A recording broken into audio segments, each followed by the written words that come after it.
গল্প শুরুর আগে আপনাদের কাছে একটি বিশেষ অনুরোধ। আমাদের চ্যানেল দ্য ওয়ান্ডার ইন বুকশেলফকে সাবস্ক্রাইব করুন।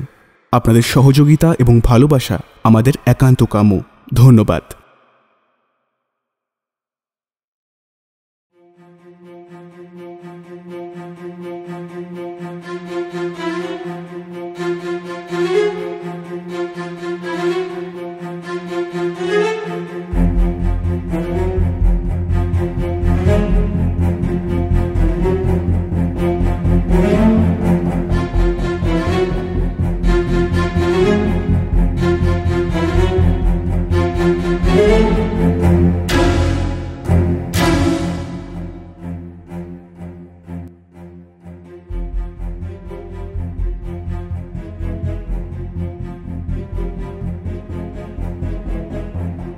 গল্পের দেশে আপনাদের নিয়ে যেতে আমরা আবার তৈরি। বিচিত্র এই দেশ রোমাঞ্চ এবং রহস্যে ভরা। সাহিত্যের এক বিপুল সম্ভার নিয়ে আমাদের বিশেষ প্রয়াস দ্য ওয়ান্ডার ইন বুকশেলফ। থাকবে বাংলা ও বিশ্ব সাহিত্যের ঝুলি থেকে বাছাই করা কিছু গল্প।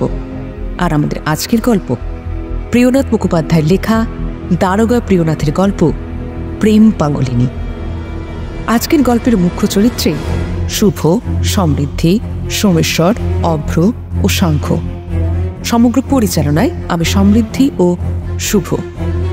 শুরু হচ্ছে আজকের গল্প প্রিয়নাথ মুখোপাধ্যায়ের লেখা দারোগা প্রিয়নাথের গল্প প্রেম পাগলিনী।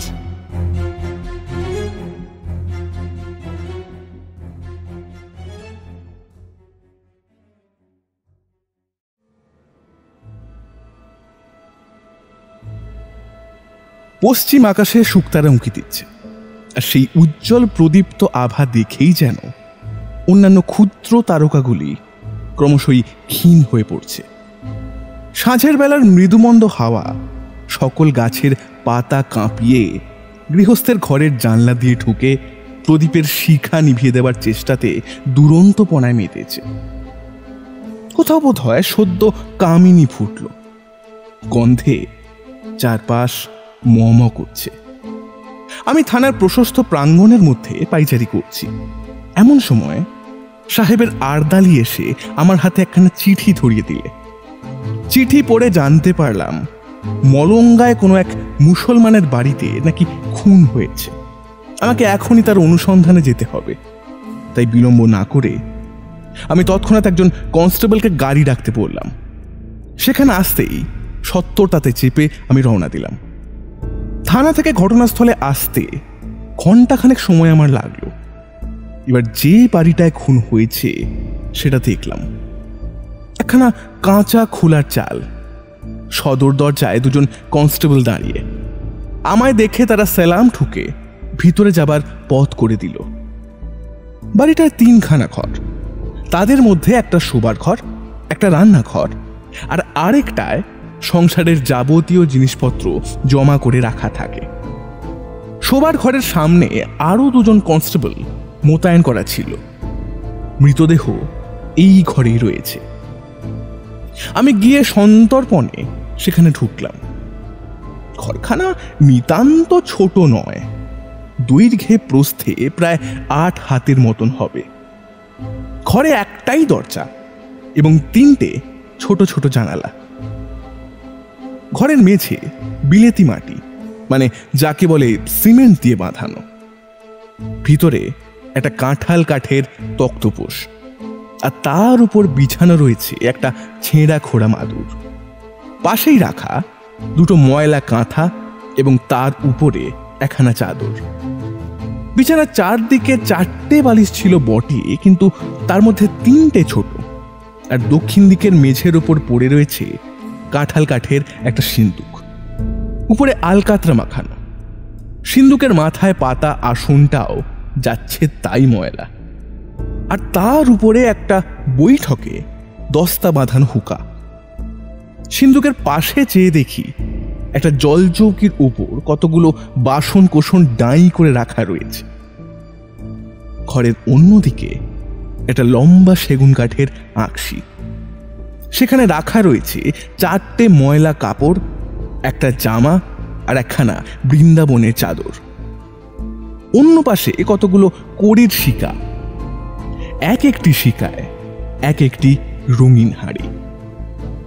মৃতদেহটা বিছানার উপর পড়েছিল, যেটা কিনা একজন বৃদ্ধের। তার সর্বাঙ্গ মোটা চাদর দিয়ে ঢাকা। বৃদ্ধের ঠোঁটের কোণে তখনও ফেনা, চক্ষু রক্তবর্ণ, সারা মুখ ভয়ে আতঙ্কে ফ্যাকাশে হয়ে আছে। মৃত ব্যক্তির বয়স আন্দাজ প্রায় 60 হবে। দেখতে ঘোর কৃষ্ণবর্ণ, দেহ শীর্ণ, কিন্তু জরাগ্রস্ত বলে তো মনে হয় না। ঘরের মধ্যে আরো 2 জন লোক ছিল, উভয়ই রমণী। একজন বয়সে যুবতী, পরনে কোরা শাড়ি, 8 পৌড়ে করে পরা, মাথায় 1 হাত ঘুমটা। অপরজন প্রৌঢ়া, বয়স প্রায় 50 মতো হবে। নমস্কার স্যার, আমি রমেশচন্দ্র ভাদুরী।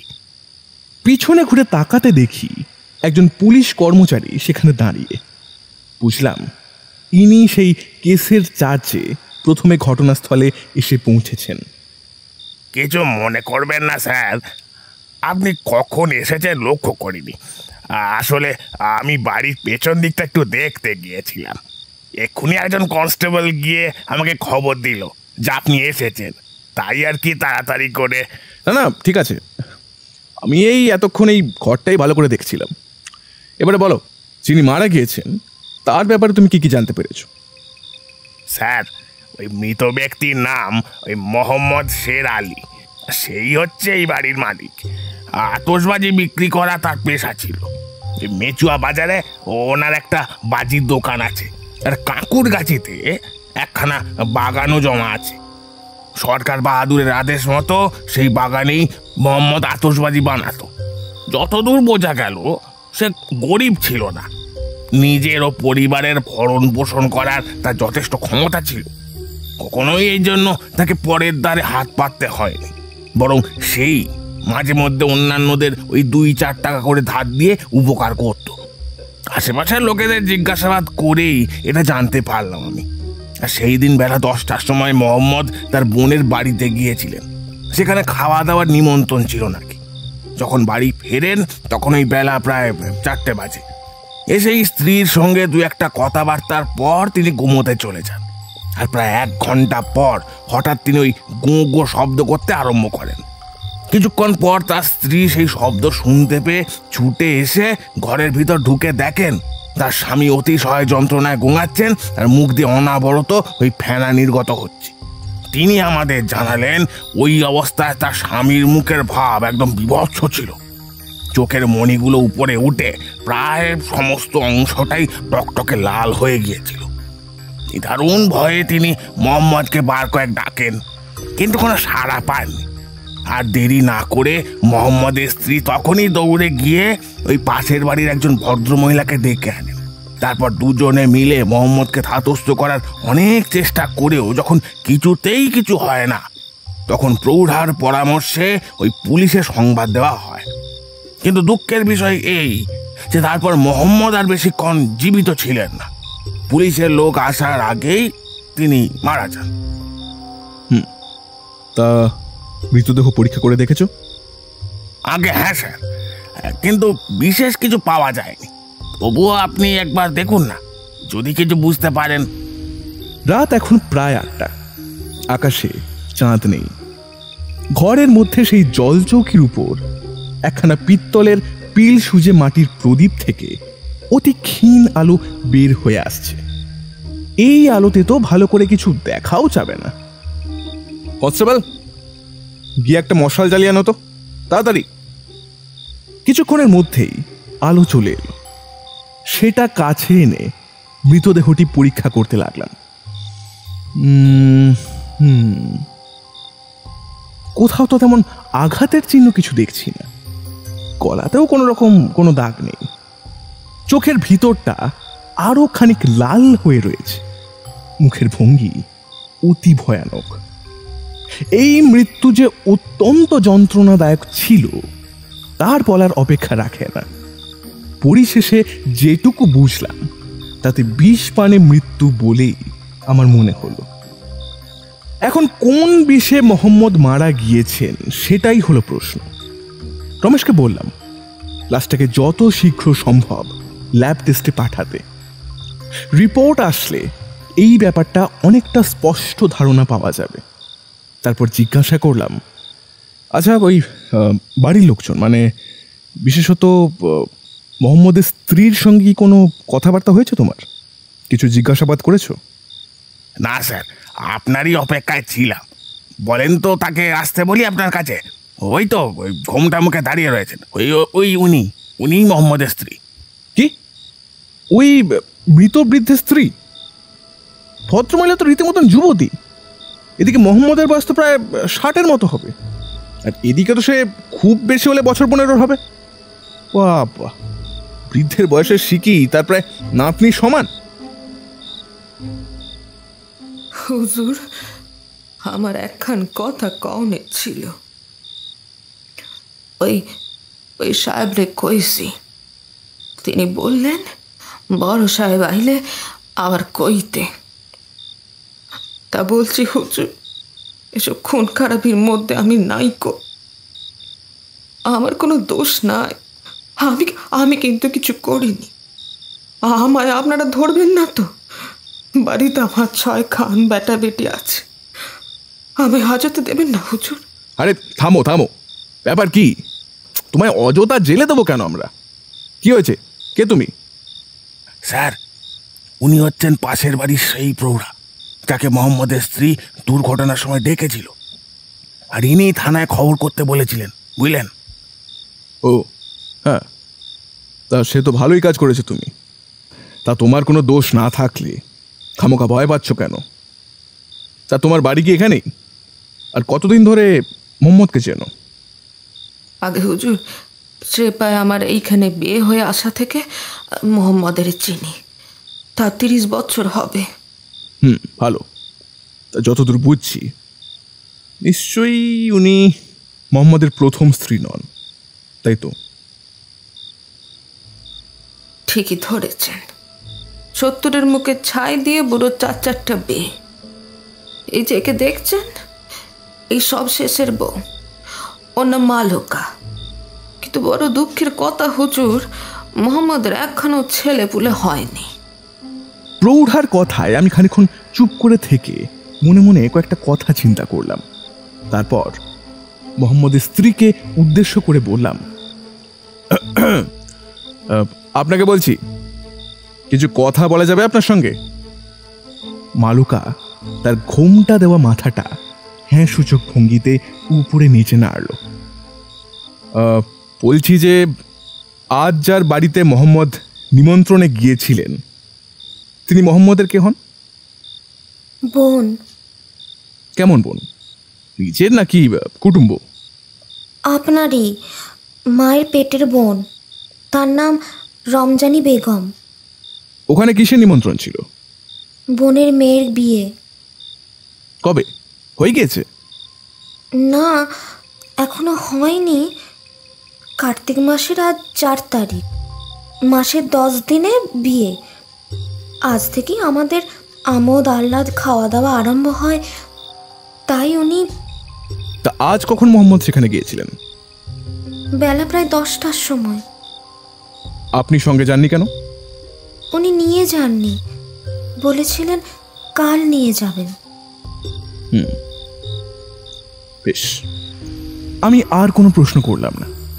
মৃতদেহ সত্তর সরকারি ডাক্তারখানায় পাঠিয়ে আমি থানায় ফিরে গেলাম। থানায় যখন ফিরি সময় তখন প্রায় রাত্রি 10টা। মোহাম্মদের বাড়ি থেকে আসার সময়। মোহাম্মদের ভগ্নিপতির নাম ধাম শুনে এসেছিলাম, কিন্তু সেই রাত্রিরে বরানগরে গিয়ে বিয়ে বাড়িতে উৎপাত করা উচিত হবে না মনে করে সকাল হবার অপেক্ষা করতে লাগলাম। পরদিন ভোরের আলো ফোটার সঙ্গে সঙ্গে কনস্টেবলকে দিয়ে গাড়ি ডেকে পাঠালাম। তারপর কোচম্যানকে নির্দিষ্ট গন্তব্যের ঠিকানা দিয়ে রওনা হয়ে পড়লাম। বরানগরে যখন পৌঁছালাম সূর্য তখন প্রায় মাথার উপর এসে পড়েছে। সেই বাড়িটার সামনে এসে দাঁড়ালাম।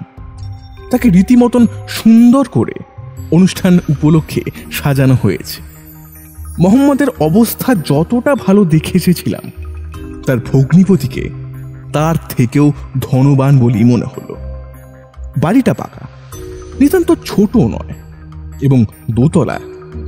সম্ভবত বিয়ের জন্য চারপাশের কিছু অংশকে মেরামত করা হয়েছে।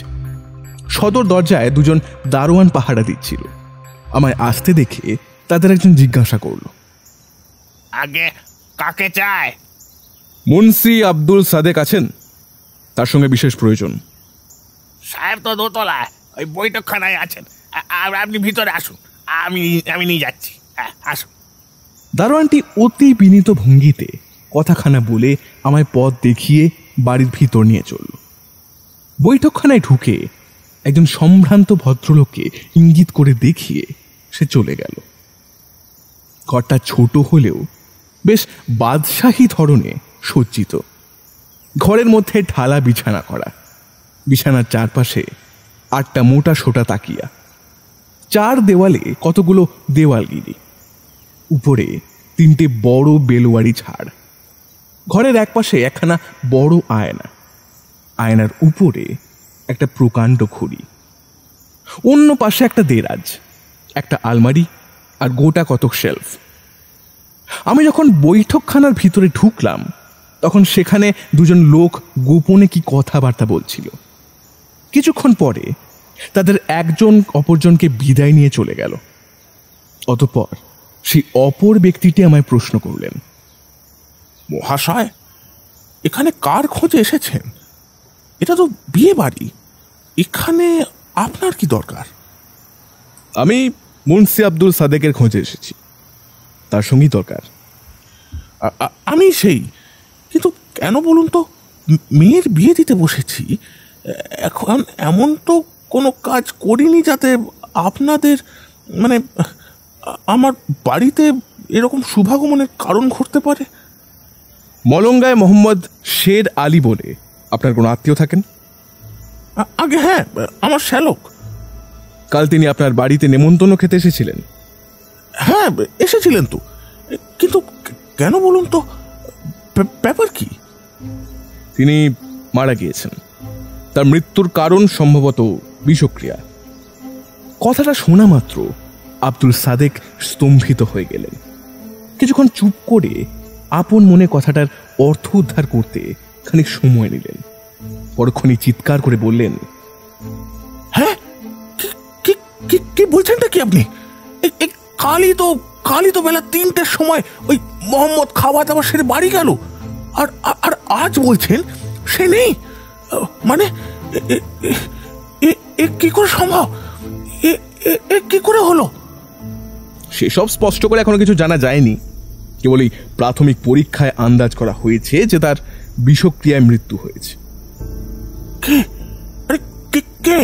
কে বিষ দিল সেও এখনো জানা যায়নি, আর তার অনুসন্ধান করতেই তো আমার এখানে আসা। তা আপনার বাড়িতে কাল কত লোক নেমন্তন্ন খেয়েছিল? প্রায় ওই 400 জনের মতো। সকলেই কি একই খাবার খেয়েছিল? হ্যাঁ, সবাই তো।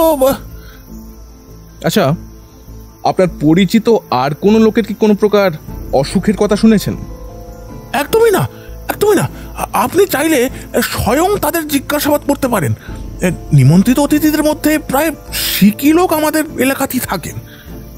আব্দুল সাদেকের কথার কোনো উত্তর দেবার আগেই সেখানে উপস্থিত কয়েকজন লোক হেসে উঠল। তাদের মধ্যে একজন বলল, বলছি আপনি এতক্ষণ যা বললেন সবই তো শুনলাম দারোগা বাবু। তা যিনি মারা গেছেন তাকে আমরা দেখেছি, খবরটা শুনে দুঃখও পেলাম, কিন্তু নেমন্তন্ন বাড়ির খাবারের কথা যখন বলছেন সেই প্রসঙ্গেই বলি শুনুন। আমাদের আব্দুল সাহেব ধনবান নন ঠিকই, কিন্তু কাল যা খাবার প্রস্তুত তিনি করেছিলেন তাও বড় রাজরাজার বাড়িতে হয় কিনা সন্দেহ। কে তোমরা কিছু বলো? হ্যাঁ, একদম ঠিক কথা। এই যে আজকাল বাজারে ঘি এত দাম চড়া, তার উপরে ভেজালে ভর্তি, কিন্তু এই তা সত্ত্বেও আব্দুল সাহেব যে ঘি ব্যবহার করেছেন ওই খাবার বানাতে, তা যেমন খাঁটি তেমনি সুস্বাদু। তা মূল্য জানেন? প্রতি মণ 60 টাকা। লোক দুটি খাবারের যেরকম সুখ্যাতি করছেন এবং তাতে সেখানে উপস্থিত সকলে যেভাবে মাথা দুলিয়ে দুলিয়ে সম্মতি জানাচ্ছেন, তাতে বুঝতে অসুবিধা হয় না যে এরা সকলেই কালকের নিমন্ত্রিত অতিথিদের মধ্যে ছিলেন। উপরন্তু তাদের হাবভাব এমন যেন খাবারের গুণাগুণ সম্পর্কে জিজ্ঞাসা করে আমি মারাত্মক রকম কোনো অন্যায় করে ফেলেছি। কাজে এবার একটু কড়া সুরেই আমাকে বলতে হলো, আপনারা কাল সবাই এই বাড়িতে খাওয়া দাওয়া করেছিলেন তা আমি ভালোই বুঝতে পেরেছি, এবং সবাই যে সুস্থ আছেন সচক্ষে তাও দেখছি। কিন্তু কাল এই বাড়িতেই একজন নিমন্ত্রণ রক্ষা করতে আসেন এবং বাড়ি ফিরে তিনি মারা যান, এটাও সত্যি। সুতরাং তদন্ত আমায় করতে হবে। তাই আশা করব হাসি তামাশা না করে আপনারা আমাকে সহযোগিতা করবেন। আমার কথায় ধমকের সুর বুঝতে পেরে ব্যঙ্গসূচক গুঞ্জন একেবারেই থেমে গেল। আমি আব্দুল সাদেককে বললাম, আচ্ছা, কাল যে খাবারগুলো এখানে বানানো হয়েছিল সেগুলোর কি কিছু বেঁচে আছে? কেন বলুন তো, বোধহয় থাকতে পারে। সেগুলো পরীক্ষা করব। এতগুলো নিমন্ত্রিত লোকের কথা তো আপনার বিশ্বাস হলো না? আমি কোনো উত্তর দিলাম না।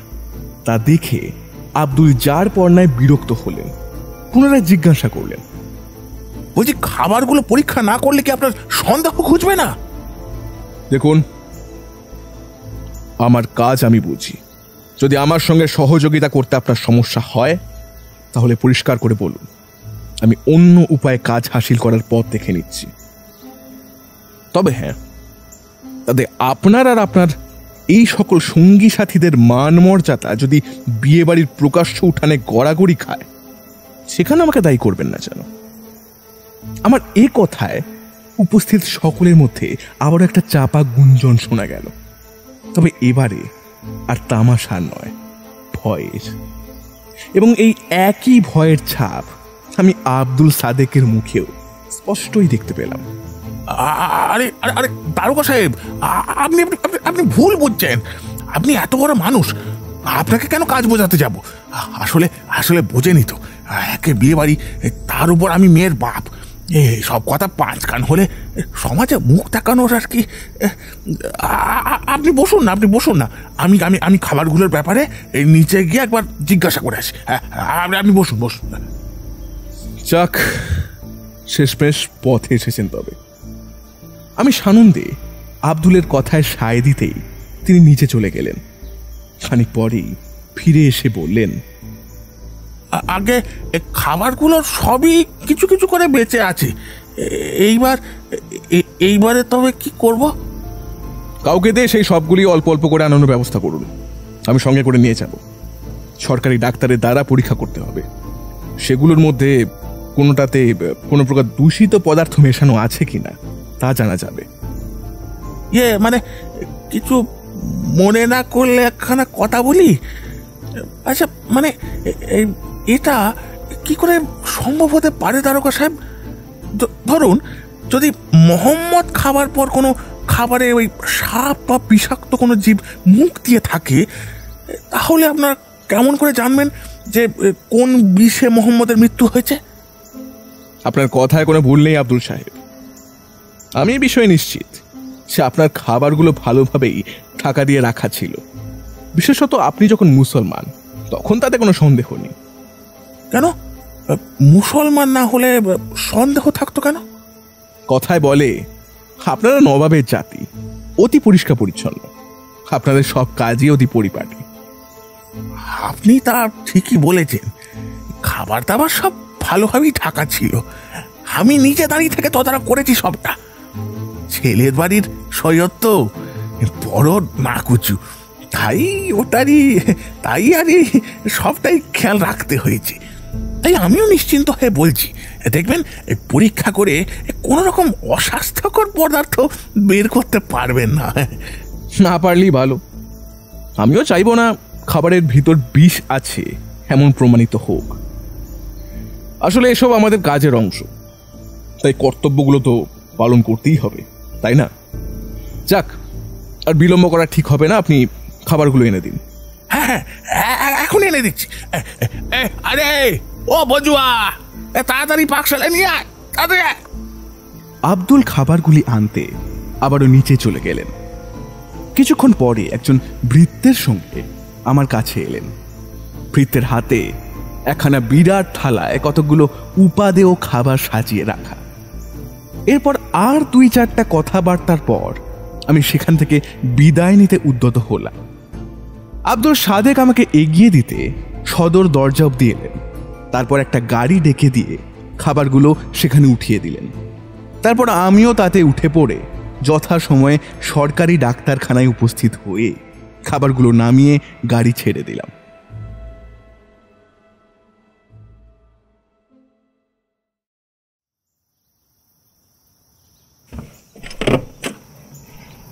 স্যার, আসবো?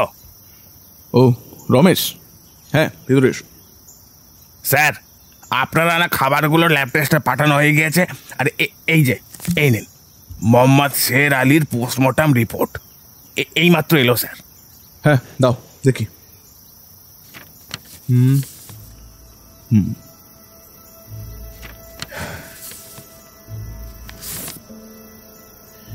রিপোর্ট বলছে মোহাম্মদের মৃত্যু হয়েছে জল বা জলীয় কোনো খাদ্যদ্রব্যে তীব্র সেঁকো বিষ মিশ্রিত থাকার কারণে। আপনার কি মনে হচ্ছে স্যার, বিষটা কিভাবে ওনার পেটে গেল? এখনো ঠিক বুঝতে পারছি না রমেশ। দেখো, মোহাম্মদ বিয়ে বাড়িতে গিয়ে যেসব খাওয়া দাওয়া করেছিলেন সেই একই সব খাবার বাকিরাও খেয়েছিলেন, কিন্তু তাদের তো কিছু হলো না। সকলেই বহাল তবিয়তেই আছেন। অত লোকের মধ্যে মোহাম্মদের খাবারে আলাদা করে বিষ মেশানো হয়েছিল সেটাও সম্ভবপর নয়, কারণ সেটা নেমন্তন্ন বাড়ি। তবে হ্যাঁ, তাকে যদি কখনো আলাদা করে আড়ালে কিছু খাওয়ানো হয়ে থেকেছে সেক্ষেত্রে বিষক্রিয়ার ব্যাপারটা মিলে গেলেও যেতে পারে। কিন্তু আব্দুল সাদেকের মুখে তো এরকম কিছু। তাহলে বিয়ে বাড়ির খাবারে যদি বিষ না থাকে তবে সেই সেঁকো বিষ এলো কোথা থেকে? এটাই সব থেকে বড় প্রশ্ন। এমনটা কি হতে পারে স্যার যে উনি বাড়ি ফিরে আবার কিছু খেয়েছিলেন? হতেই পারে, কিছুই আশ্চর্য নয়। সেক্ষেত্রে আরো গভীরভাবে তদন্তটা করা প্রয়োজন। আচ্ছা রমেশ, তুমি একবার গিয়ে দেখো তো আব্দুল সাদেকের বাড়ি থেকে ওই আনা খাবারগুলোর টেস্ট হতে আর কতক্ষণ সময় লাগবে। আমার যত তাড়াতাড়ি সম্ভব সেটার রিপোর্ট চাই। ওকে স্যার, আমি এখনই গিয়ে দেখছি। রমেশ বেরিয়ে গেল। আমি চেয়ারে বসে আপন মনে চিন্তা করতে লাগলাম। কেসটাকে যতটা সহজ মনে হচ্ছিল এটা ততটা সহজ আদেও নয়। মোহাম্মদকে যদি মারা হয়ে থাকে তাতে কার লাভ হলো? এই হত্যার পিছনে উদ্দেশ্যটাই বা কি? রমেশের তৎপরতায় খাবারগুলির ডাক্তারি পরীক্ষার রিপোর্ট তাড়াতাড়ি চলে এলো। জানা গেল আব্দুল সাদেকের বাড়ি থেকে আসা খাবারগুলির কোনোটার মধ্যেই কোনো বিষ নেই। এটাই হবার ছিল। যে এই কাণ্ড ঘটিয়েছে সে নিশ্চয়ই অতি ধুরন্ধর। এত বড় প্রমাণ রেখে যে সে কাজ করবে না তার বলার অপেক্ষা রাখে না। এরপর কি করা উচিত ভেবে প্রথমেই মনস্থ করলাম মোহাম্মদের বাড়িতে আবার যাওয়া উচিত। আচ্ছা, ছদ্মবেশে যাব কি? না থাক, এখনো সে সময় আসেনি। এইভাবেই যাওয়া যাক। মলঙ্গা লেন নামক গলির শেষ প্রান্তে মোহাম্মদের বাড়ি। জমিদারের থেকে জমি খাজনা নিয়ে নিজের খরচায় সে তার ওই খোলার বাড়ি বানিয়েছিল। চারপাশে তার খোঁজ খবর নিয়ে যতটুকু জেনেছি সবার মধ্যে বেশ তার সুখ্যাতিই ছিল। বেশ ভালো গুণের উৎকৃষ্ট মানের আতশবাজি বানাতে পারত বলে অনেক শৌখিন লোকের সঙ্গে তার পরিচয়ও ছিল। নিজের বুদ্ধিতে অনেক ধরনের নতুন নতুন বাজি বানিয়ে সে বাজারে খুব নাম কামিয়েছিল। বলাই বাহুল্য, মোহাম্মদের কখনো অর্থের অভাব হয়নি। মঙ্গলা লেনে ঢুকতেই মোহাম্মদের বাড়িখানা দেখতে পাওয়া যায়। আমি দূর থেকে দেখলাম এক যুবতী তার বাড়ির সদর দরজায় দাঁড়িয়ে অন্য কার সঙ্গে যেন হেসে হেসে কথাবার্তা বলছে। সেই অন্য একজনকে সেটা প্রথমে চোখে পড়ল না। জানি না কেন আমার কেমন একটা সন্দেহ হলো। তাই আমি আর না এগিয়ে কাছেই এক বাড়ির দরজার সামনে কিছুক্ষণ দাঁড়িয়ে থাকলাম। এ আবার কি? হঠাৎ দেখি কোথা থেকে একটা যুবক এসে মোহাম্মদের বাড়ির দরজায় দাঁড়িয়ে থাকা দুজনের কাছে এসে থামল। তারপর তিনজনে মিলে হাত পা নাড়িয়ে দিব্যি খোশ গল্পে মেতে উঠল। আমি আরেকটু এগিয়ে আসতে সদর দরজায় একজন অল্প বয়স্কা মেয়েকে দাঁড়িয়ে থাকতে দেখলাম। পরনে তার দূরে 8 পৌড়ে শাড়ি, মাথায় আঁচল তোলা, কিন্তু মুখটা খোলা। আচ্ছা, এই কি তবে মোহাম্মদের স্ত্রী? কাল ঘুমটা থাকায় মুখ দেখতে পায়নি, কিন্তু কালকের জনের ও আজ এর বয়স তো একই মনে হচ্ছে। এই মনে হয় সেই, কিন্তু তাকে এই অবস্থায় দেখবো বলে তো আমি আশা করিনি।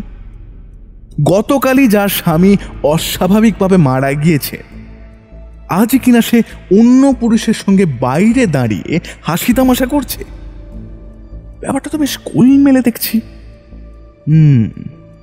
না, এখানে দাঁড়িয়ে আর কোনো কাজ নেই, সামনেই যাই একবারে।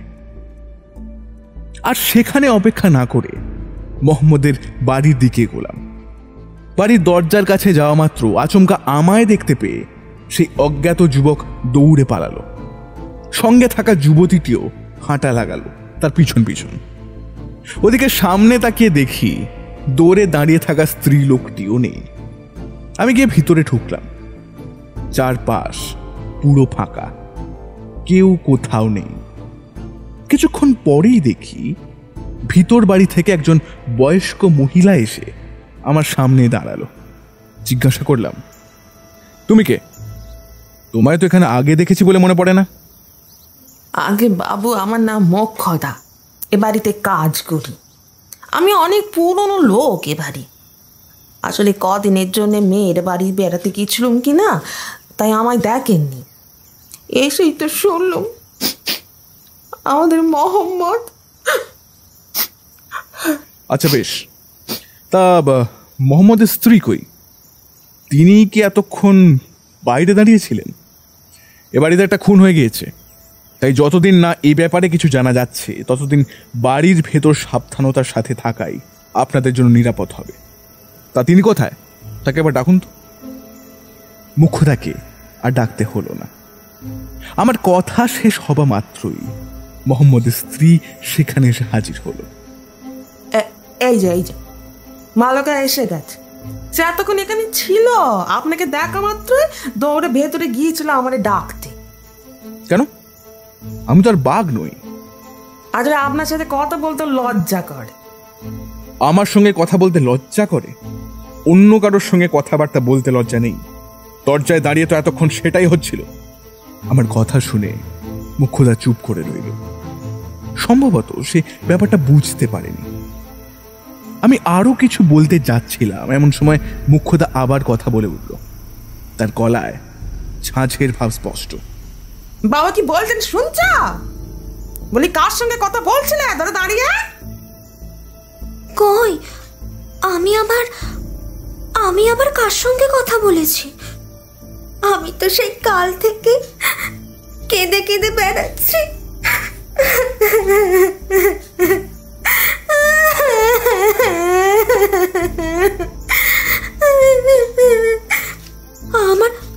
আমার কি এখন কারোর সঙ্গে রগড় করবার সময়? আমার এখন কি দশা কেউ বুঝছো না?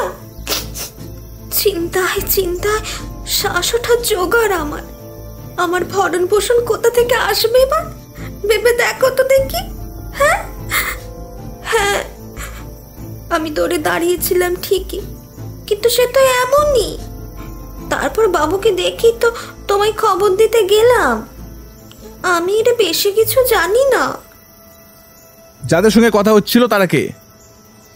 ওই তো ওই সামনের লাল বাড়িটা ছোট বউ আমিনা বিবি খোঁজ নিচ্ছিল আমি কেমন আছি। আর ছেলেটি, সে কে ছিল? ছেলে? কোন ছেলে?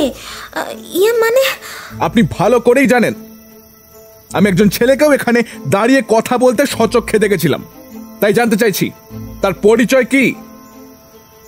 ওহো, ওর নাম হোসেন, সে কর্তাকে মামা বলে ডাকতো।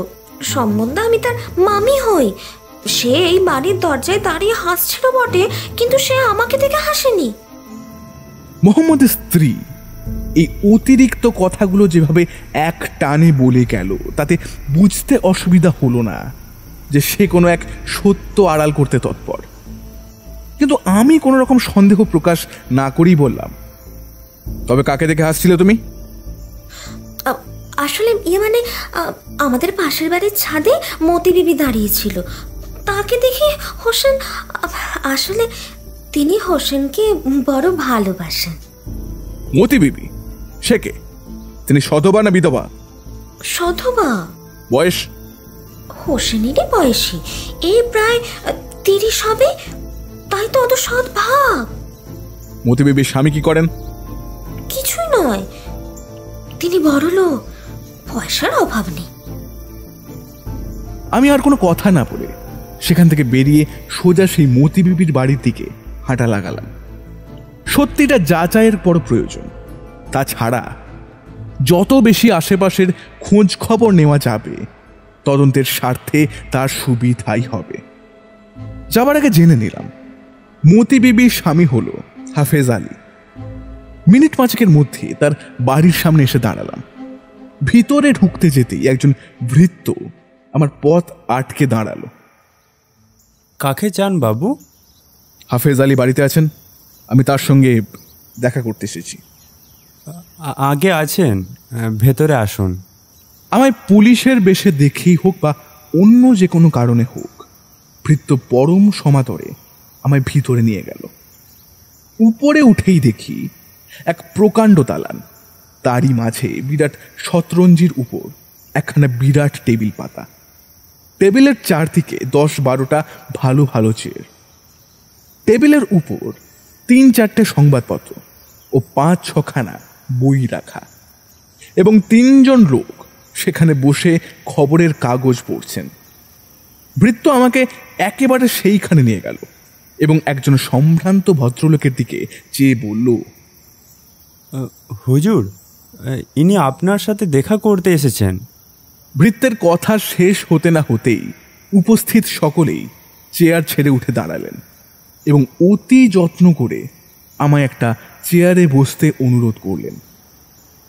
আমি আগে অতি বিনীতভাবে বাকিদের বসতে বলে নিজে বসলাম।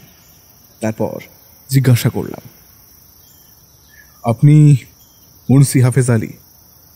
আগে হ্যাঁ, এই হতভাগ্যের নামই হাফেজ আলী। তা বলুন, আপনার কোন কাজে আসতে পারি আমি? লোকটার কথাবার্তা অতি চমৎকার, ভাবভঙ্গি অত্যন্ত বিনীত। আমি আন্তরিক সন্তুষ্ট হয়ে বললাম, না না, ওভাবে বলবেন না। আপনি যদি হতভাগ্য হন তাহলে পৃথিবীর আর সকলে কি?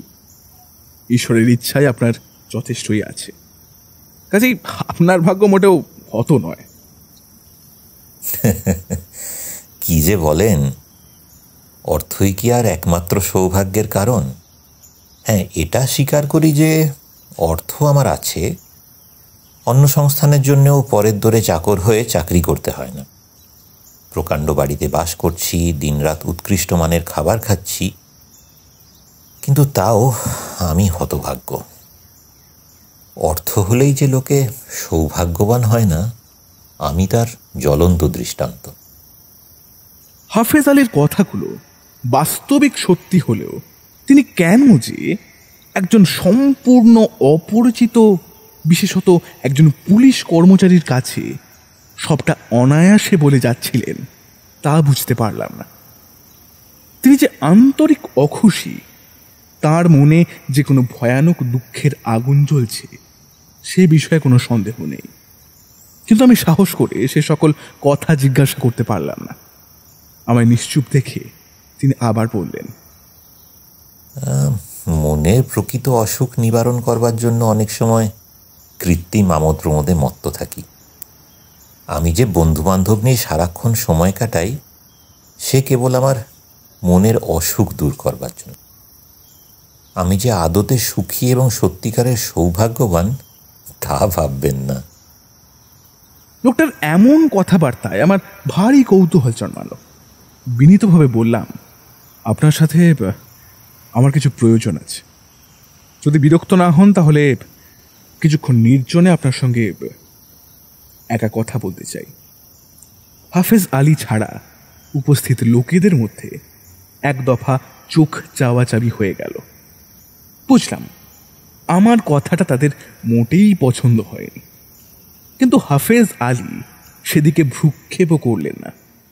তিনি আমার দিকে চেয়ে খানিক হেসে চেয়ার ছেড়ে উঠে বললেন, আসুন আমরা তাহলে পাশের ঘরে যাই। যে ঘরে হাফিজ আলী আমাকে নিয়ে গেলেন সেই ঘরখানা ছোট, কিন্তু এমন সুন্দর করে সাজানো দেখে যেন একখানা ছবি বলে মনে হয়। ঘরের ভিতরে মাত্র দুখানা বসার জায়গা ছিল, একটায় আমায় বসতে বলে অন্যটায় নিজে বসলেন। আপনার সাথে তো আমার আজই আলাপ হলো, তাও ভালো করে হয়নি। তবু আপনি যে আমায় এতটা বিশ্বাস করে এতগুলো কথা বললেন তাতে আপনাকে বড়ই দুঃখিত বলে মনে হলো। আর আমি একটা দুঃসংবাদ নিয়েই আপনার কাছে এসেছি।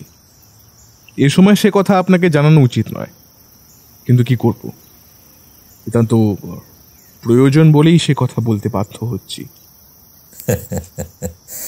যার কপালে দুঃখ ধরা বাঁধা তার আর নতুন করে দুঃখের সংযোজনে কষ্ট কোথায়?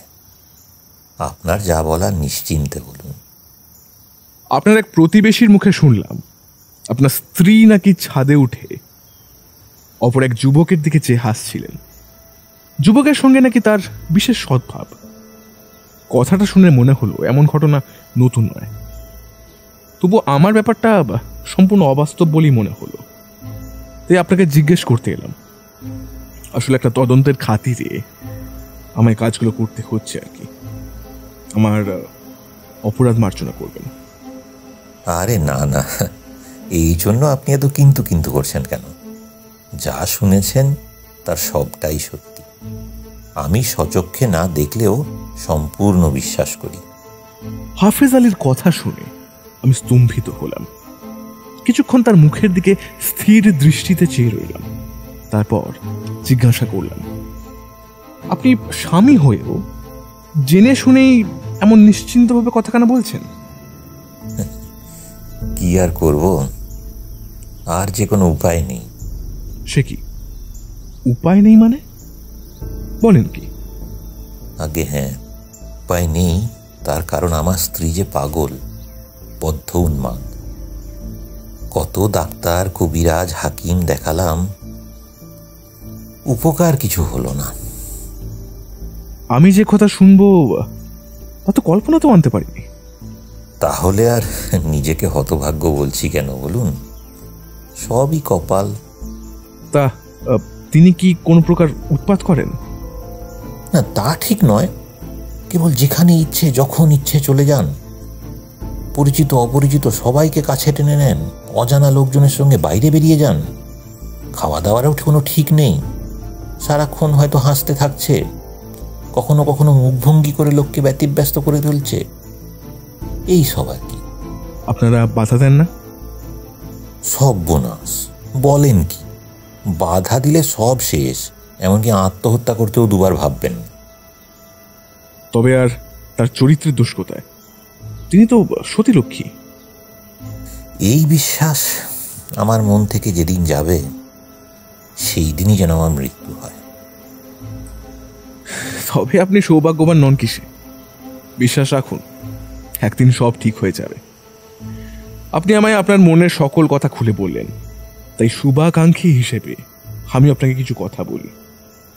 তিরোল নামে একটা গ্রাম আছে, সেখানকার অধিষ্ঠাত্রী দেবী কালীর স্বপ্নাত্ম এক বালা আছে।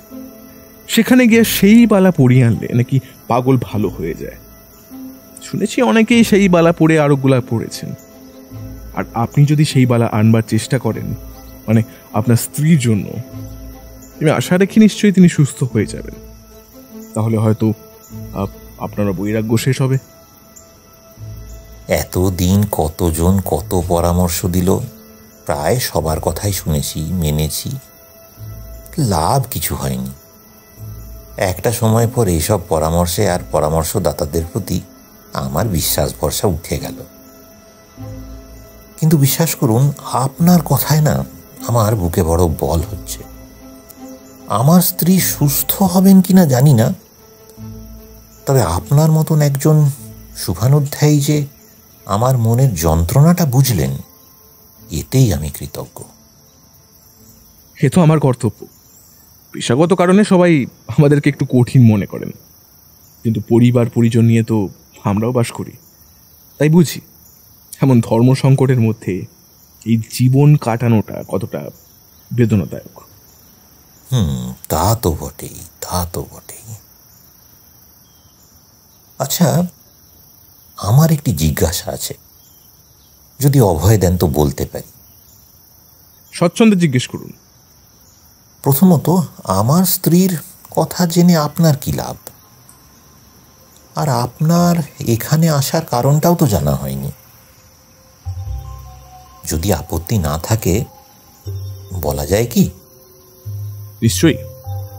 আপনার বাড়ি এসে জিজ্ঞাসাবাদ করছি কেন তা জানার সম্পূর্ণ অধিকার আপনার আছে। আপনার বাড়ির কাছেই মোহাম্মদ শের আলী নামে একজন লোক থাকতো, জানেন তো? ওই যে কাল হঠাৎ মারা গেল? হ্যাঁ জানি তো, আমার সঙ্গে আলাপ ছিল। তার স্ত্রীর মুখে ওই কথা শুনে স্বয়ং সত্যি মিথ্যা যাচাই করতে এসেছিলাম। হাফেজ আলী কোনো কথা বুঝতেই পারলেন না, আমার মুখের দিকে হাঁ করে চেয়ে রইলেন, যেন এমন অসম্ভব কথা তিনি আগে কখনো শোনেননি। খানিক পরে বললেন, আপনার কথা না বুঝতে পারলাম না। একজন সামান্য চরিত্রহীন স্ত্রীলোকের কথায় বিশ্বাস করে আপনার মতো বিচক্ষণ ব্যক্তি কেন যে এমন কষ্ট করলেন তা আমার মাথায় ঢুকছে না। চরিত্রহীনা? কে? ওই মোহাম্মদের স্ত্রী? হ্যাঁ, তা নয় তো কি, সবাই জানে এ কথা।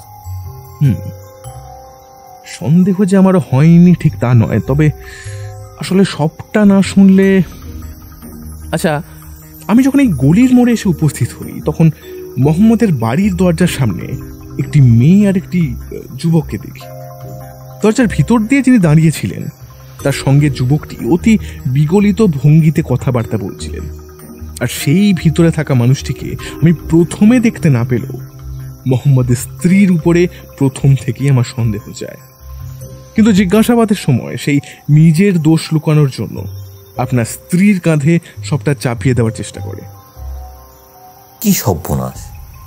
বিনা অপরাধে একজনের বিরুদ্ধে এমন ভাবে কেউ দোষ চাপাতে পারে, তাও আবার আমার স্ত্রীর উপরে, যে কিনা নিজে অসুস্থ। এ কথা তো মোহাম্মদের স্ত্রীরও জানা। আর তাছাড়া আমার স্ত্রী আজকে ছাতেই যাননি। তাই নাকি? কেন? কারণ তিনি এখানে নেই, বাপের বাড়ি গিয়েছেন। তার ভাই এসে তাকে নিয়ে গেছে। আজ প্রায় 5 দিন হয়ে গেল। বলেন কি? এ কথা আপনি আগে বলে প্রসঙ্গাত তো টানার প্রয়োজনই হতো না। আপনাকেও অযথা হয়রান করতাম না। তার মানে এখন তো দেখছি এ সমস্তই সেই মোহাম্মদের স্ত্রীর চাতুরি। না তো সে কেন আপনার স্ত্রীর ওপর মিথ্যা দোষারোপ করবে? আচ্ছা, আপনি কিছুক্ষণ আগেই যে বললেন ওই মোহাম্মদের স্ত্রী চরিত্রহীনা, তা এই বিষয়ে আপনার কি আর কিছু জানা আছে? আমি নিজে কিছুই জানতাম না, তবে আমার বন্ধুদের মুখ থেকে শুনলাম। আশেপাশের লোকজনের থেকেও এরকম কথা আমার কানে এসেছিল। আর এই তো ওদের মধ্যে একজন এখানেই আছেন, আপনি চাইলে সরাসরি কথা বলে নিতে পারেন। তাহলে তো ভালোই হয়। তা আপনার সেই বন্ধুটিকে কি এখানে একবার ডাকা যায়? মানে বুঝতেই পারছেন এইসব অতি গোপনীয় কথা সবার সামনে আলোচনা করাটা ঠিক নয়। হাফেজ আলী তখনই একজন ভৃত্যকে ডেকে তাঁর সেই বন্ধুকে আনতে আদেশ করলেন। ভৃত্য চলে গেলে কিছুক্ষণ পরে আর একজনের সঙ্গে সেখানে পুনরায় এই ঘরে উপস্থিত হলো। হাফেজ আলী ভৃত্যকে চলে যেতে বলে ইঙ্গিত করে আমার দিকে চাইলেন, তারপর বললেন, আমার এই বন্ধুর নাম আহমেদ আলী। ইনি ওই বিষয়ে কিছু জানলেও জানতে পারেন।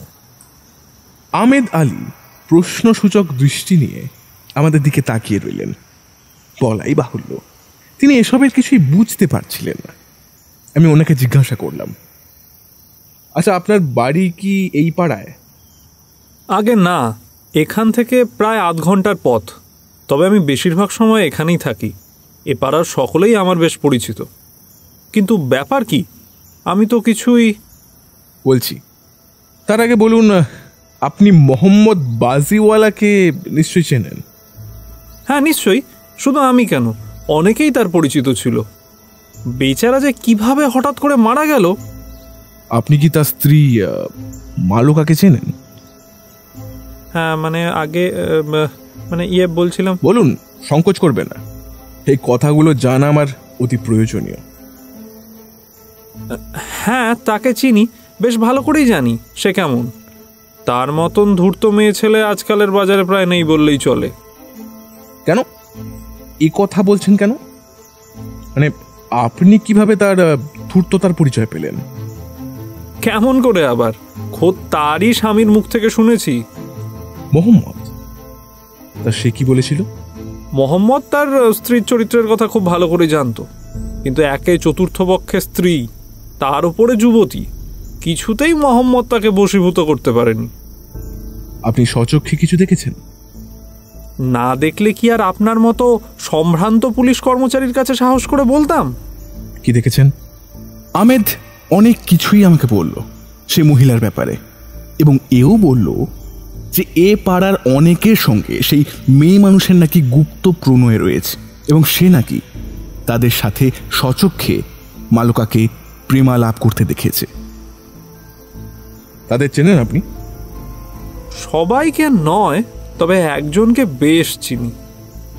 কে সে? তার নাম কি? হোসেন আলী। বাড়ি কোথায়? ঠিক জানি না, কিন্তু এটা বলতে পারি সে পাড়ার লোক নয়। ওই হোসেন আলীর সঙ্গে মোহাম্মদের কি কোনো সম্বন্ধ ছিল? কোনো সম্পর্কই ছিল না। সাত করে সে মোহাম্মদকে মামা বলে ডাকতো। যত সব লোক দেখানো আর কি। আমি আর কোনো প্রশ্ন করলাম না। আহমেদ আলীকে বিদায় দিয়ে হাফেজ আলীর থেকে বিদায় নিলাম। তারপর নানা কথা ভাবতে ভাবতে পুনরায় মালুকার বাড়ির দিকে পা বাড়ালাম। যখন মোহাম্মদের বাড়ি দ্বিতীয়বার গেলাম, তখন সন্ধ্যা প্রায় হয়ে এসেছে। বাড়ির ভিতর ঢুকে দেখি মুখ্যদা ও হোসেন আলী দাঁড়িয়ে কথা বলছে। আমাকে দেখা মাত্রই তারা কাঠ হয়ে গেল, নিস্তব্ধ হয়ে দাঁড়িয়ে রইল। আমি আর ওদের কিছু জিজ্ঞাসা করলাম না। পরক্ষণই দেখলাম হোসেন আলী সন্ত্রস্ত পায়ে তাড়াতাড়ি বাড়ি থেকে বেরিয়ে গেল। তারপর আমি আরো কিছুক্ষণ সেখানে অপেক্ষা করলাম। পরে মুখ্যদাকে ডেকে তার সঙ্গে দু একটা কথা বলে আমিও বেরিয়ে গেলাম। উদ্দেশ্য হোসেন আলীর পিছু ধাওয়া করা। প্রথমে ভাবলাম পথে বোধহয় তাকে দেখতে পাবো না, অনেকটা দেরি হয়ে গেল। কিন্তু সৌভাগ্যক্রমে কিছু দূর যেতেই তাকে দেখতে পেলাম। সন্তর্পণে তার পিছনে পিছনে চলতে লাগলাম। হোসেন আলী দ্রুত পায়ে হাঁটতে হাঁটতে একসময় শিয়ালদহ এসে একটা বাড়ির ভিতর ঢুকল। বাড়িটা ভালো করে চিনে নিয়ে আমি থানায় ফিরে এলাম এবং সত্তর ছদ্মবেশ ধারণ করে পুনরায় শিয়ালদহর সেই বাড়িতে গিয়ে হাজির হলাম। বাড়িটা ছোট বটে, কিন্তু বেশ পরিষ্কার পরিচ্ছন্ন। বাড়ির দক্ষিণ দিকে একখানা প্রশস্ত বৈঠকখানা। পথ থেকেই সেই বৈঠকখানা দেখতে পাওয়া যায়। আমি বাইরে দাঁড়িয়ে ভিতরটা ভালো করে লক্ষ্য করছিলাম। আরে কারা যেন ঘরে ঢুকে এলো না? দেখি দুজন লোক এসে সেখানে বসলো। তারপর হাত মুখ নাড়িয়ে খুব তটস্থভাবে নিজেদের মধ্যে কথাবার্তা বলতে লাগলো। আমি নিজেকে আড়াল করে একেবারে বাড়ির দেওয়ালে গিয়ে পিঠ ঠেকিয়ে দাঁড়ালাম।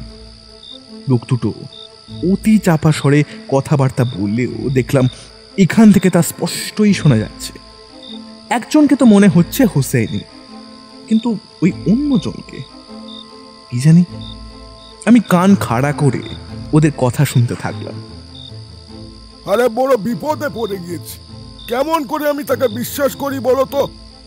স্বামী থাকতে যার চরিত্র অমন, তাকে কেমন করে বাড়ির বউ করি?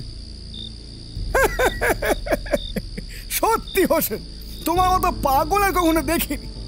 যে কাজ সে করছে তাতে কোনো ভদ্র পরিবার তাকে ঘরে নেবে?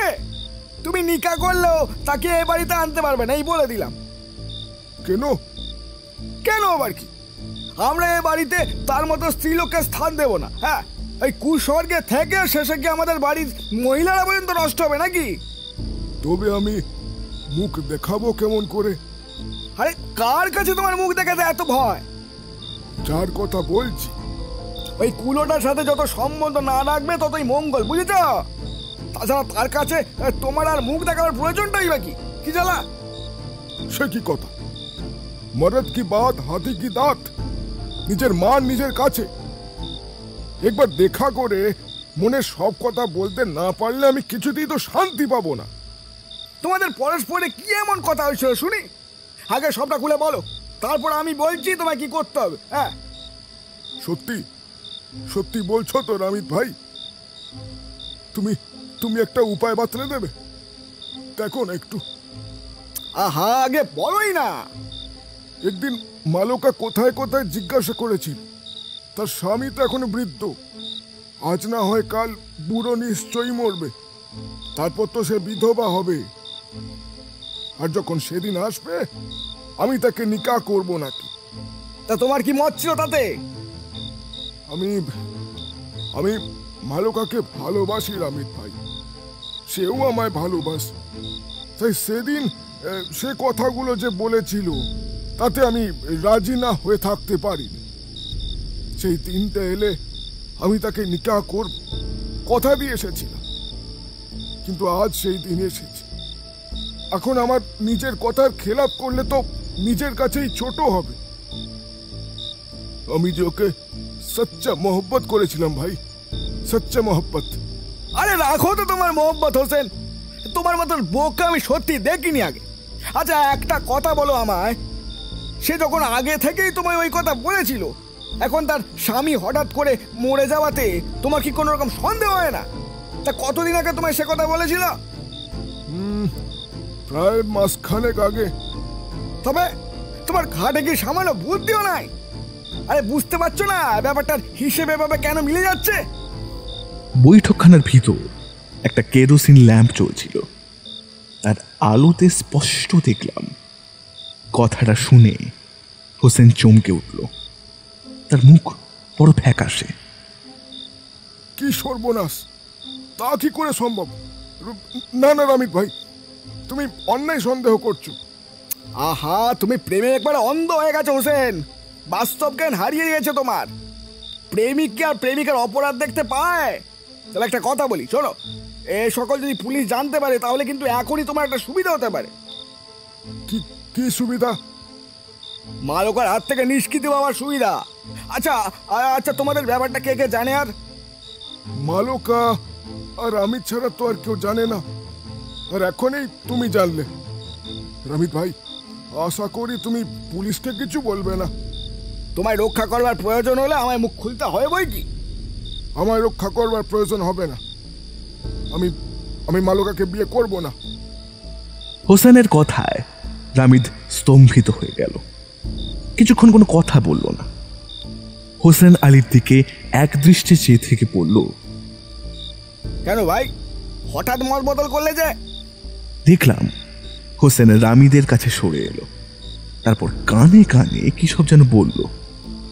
স্বাভাবিকভাবে আমি বাইরে থেকে কিছুই শুনতে পেলাম না।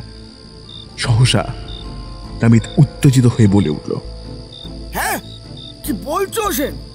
এই তো ভয়ঙ্কর ব্যাপার। তা বলছিলাম যে এবারে বাজারে কিন্তু আলুর দাম বেশ চড়েছে, বলো কি?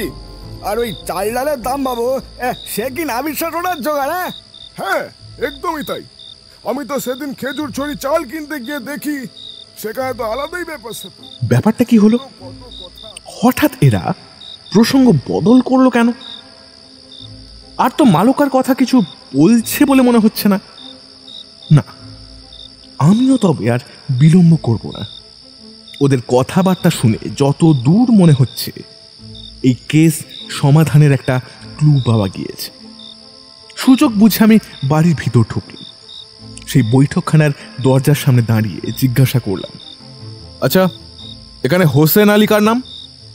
শুনলাম উনি নাকি এই বাড়িতেই থাকেন।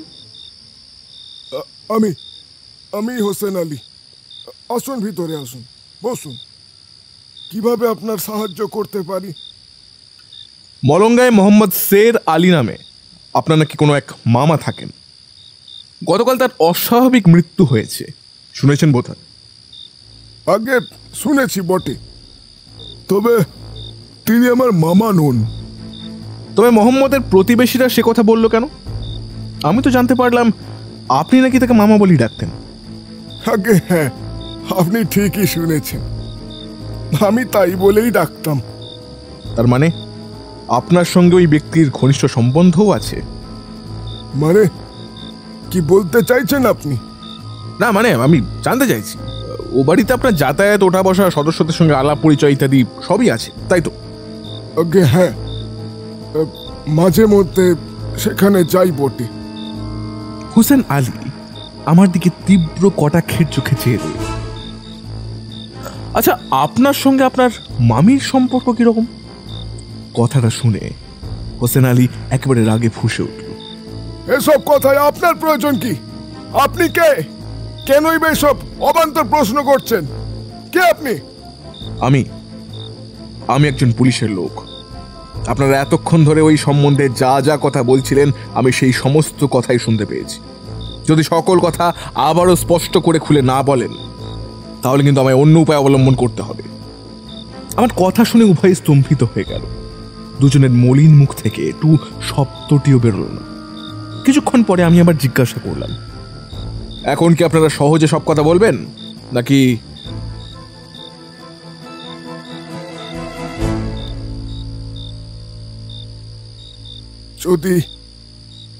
যদি গোপনে আমার সকল কথাই শুনে থাকেন তবে আবার শুনতে চাইছেন কেন?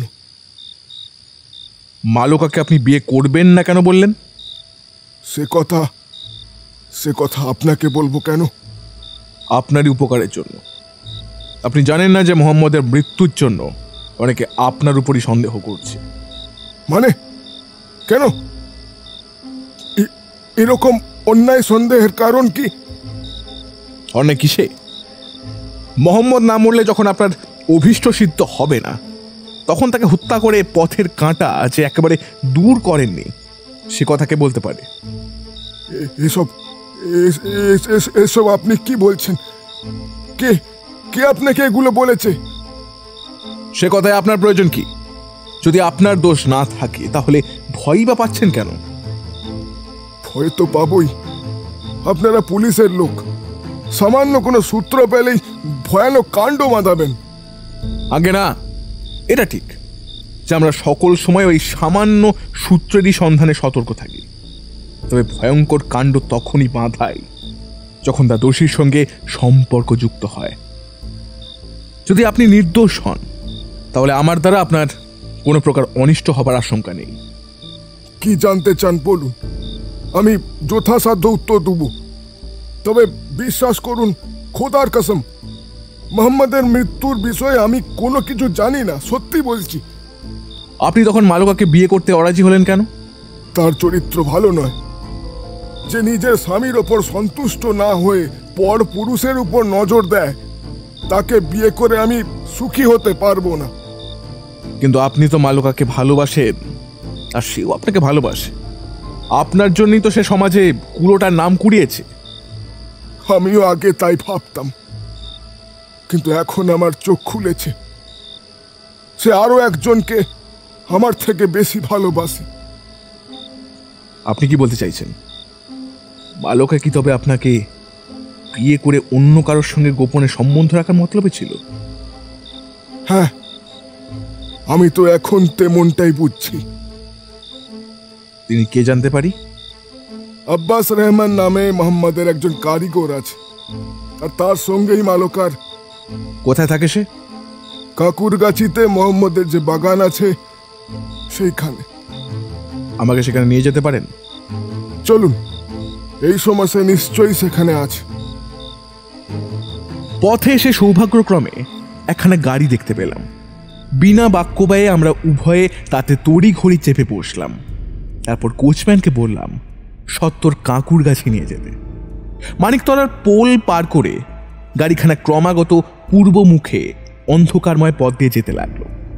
প্রায় 1 ঘন্টার পর একখানা প্রকাণ্ড বাগানের ফটক এসে থামল। হোসেন আলী আমাকে সেখানে নামতে বলে ধীরে ধীরে সেই বাগানের ভিতর প্রবেশ করল। আমিও গাড়ি থেকে নেমে তার পিছু নিলাম। কিছু দূর যেতেই কোথা থেকে একটা আলো যেন আমাদের দৃষ্টি আকর্ষণ করল। অন্ধকারময় পথের উপর দিয়ে সেই আলোকে অনুসরণ করতে করতে আমরা এগোতে থাকলাম। যখন সেই আলোর কাছাকাছি এলাম তখন দেখি বাগানের ভেতর একটা ছোট্ট কুটির থেকে সেটা বিচ্ছুরিত হয়ে আসছিল। চাপা পদক্ষেপে অতি সন্তর্পণে দুজনেই সেই কুটির দরজায় এসে উপস্থিত হলাম। সৌভাগ্যক্রমে কুটিরের সেই দিকে একটা জানালা খোলা ছিল। ভিতর থেকে কাদের যেন চাপা সরে কথা ভেসে আসছে। আমি সেই জানলার কাছে দাঁড়িয়ে ভিতরে উঁকি মারলাম। দেরি করো না, চলো পালাই। আমি টাকা পয়সা যা পেরেছি সঙ্গে নিয়েছি। তুমি শুধু এই জায়গাটা যাওয়ার আগে পরিষ্কার করে দিয়ে চলো। আমি ততক্ষণ বাইরে গিয়ে একটা ঘোড়ার গাড়ির ব্যবস্থা করি। তোমায় আর কষ্ট করে গাড়ি খুঁজতে যেতে হবে না মালকা, সেই ব্যবস্থা আমি করছি। শুধু গন্তব্যটা হবে আমার ইচ্ছা অনুযায়ী। ভিতরে থাকা দুজন অপ্রত্যাশিতভাবে চমকে উঠল। তাদের মধ্যে একজন মালকা আর অপরজন যে আব্বাস, সেটা পাশ থেকে বলে দিলেন হোসেন আলী। পোড়ামুখী কুলোটা, তুই এখানে কি করছিস? বাড়ি থেকে এত দূরে এসে এই আব্বাসের সঙ্গে ফস্তি নস্তিতে মেতেছিস, আর এই তুই বলতিস আমায় ভালোবাসিস? ছি ছি ছি ছি ছি! আমি যে কোন মূর্খের স্বর্গে বাস করতাম তো এতদিন খুদাই জানে। তো জাহান্নামেও জায়গা হবে না রে। মর তুই, মর।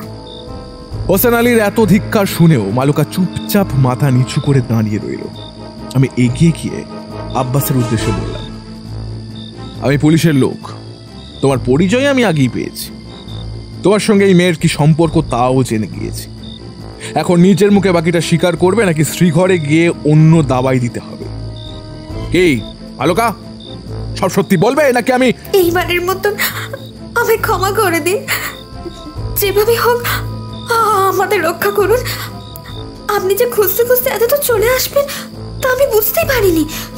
আর একটু সময় পেলে আমরা এখান থেকে পালিয়ে যেতাম। দয়া করুন হুজুর, আমাদের হাজতে দেবেন না। রক্ষা বাবার আশা ছেড়ে দাও। এখন সব কথা পরিষ্কার করে বলো, কেন মারলে মোহাম্মদকে? আর সেই শেকো বিষই বা কোথায় পেলে? এই আব্বাসে আমাকে বিষ এনে দিয়েছিল।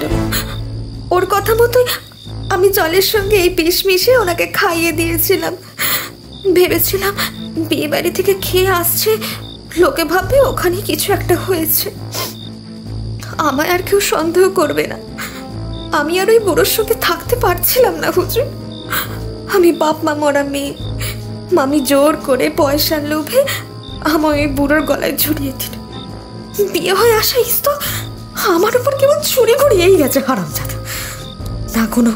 না কখনো ভালোবেসে দুটো কথা বলেছে, না কখনো বইয়ের চোখে দেখেছে, কেবল ভোগ করেছে। আমি ওকে কখনো আমার স্বামী বলে মানতে পারি। অনেকবার ভাবতাম পালিয়ে যাব, কিন্তু কোথায় যাব, কে দেবে ঠাই আমায়? তাই একদিন ঠিক করলাম বুড়োকে সরিয়ে দেব। তারপর তার সকল বিষয় সম্পত্তি নিয়ে সুখে জীবন কাটাবো। কিন্তু একা একা এত বড় কাজ কিভাবে করতে পারতাম? তাই সঙ্গে নিলাম আব্বাসকে। তারপর একসময় আমরা দুজন দুজনকে ভালোবেসে ফেলি হুজুর। কিন্তু আমাদেরকে কেউ যদি সন্দেহ না করে, তাই আমি প্রেমের ফাঁদ পেতে ফাঁসালাম হোসেন আলীকে, যাতে ওকে বিয়ে করে সবার চোখকে ফাঁকি দিতে পারে। আর ততদিনে আব্বার সব সম্পত্তি বেঁচতে থাকতো। কাজ শেষ হলে আমরা দুজন পালাতাম। কিন্তু তার আগে আমরা ধরা পড়ে গেলাম।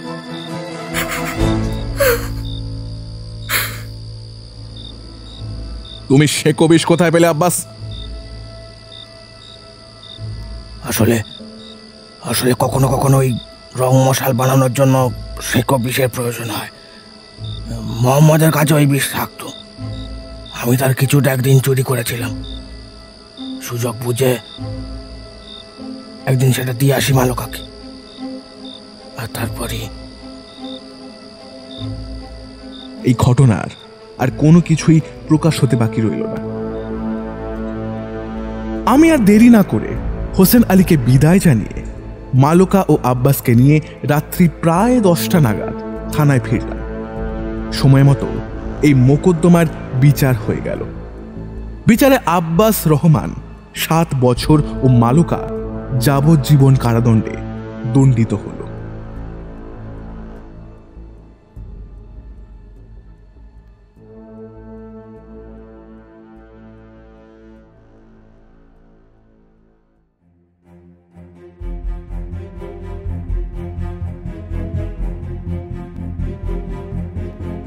শুনলেন আজকের গল্প, প্রিয়নাথ মুখোপাধ্যায়ের লেখা দারোগা প্রিয়নাথের গল্প প্রেম পাগলিনী। আজকের গল্পের মুখ্য চরিত্রে শুভ, সমৃদ্ধি, সোমেশ্বর, অভ্র, মলয়। গল্পের স্ক্রিপ্টিংয়ে নার্গিস লায়লা, ভিডিও এডিটিংয়ে রূপ, স্পেশাল এফেক্টসে মলয়, সাউন্ড ডিজাইনে শুভ, সমগ্র পরিচালনায় আমি সমৃদ্ধি ও শুভ। আজকের গল্পটা শুনে ভালো লেগে থাকলে অবশ্যই লাইক ও শেয়ার করুন এবং আমাদের চ্যানেলকে সাবস্ক্রাইব করুন। আপনাদের বিভিন্ন মতামত আপনারা কমেন্ট করেও আমাদের জানান। ফিরে আসবো পরের সপ্তাহে আবার এক রোমাঞ্চকর গল্প নিয়ে। শুনতে থাকুন দ্য ওয়ান্ডার ইন বুকশেলফ।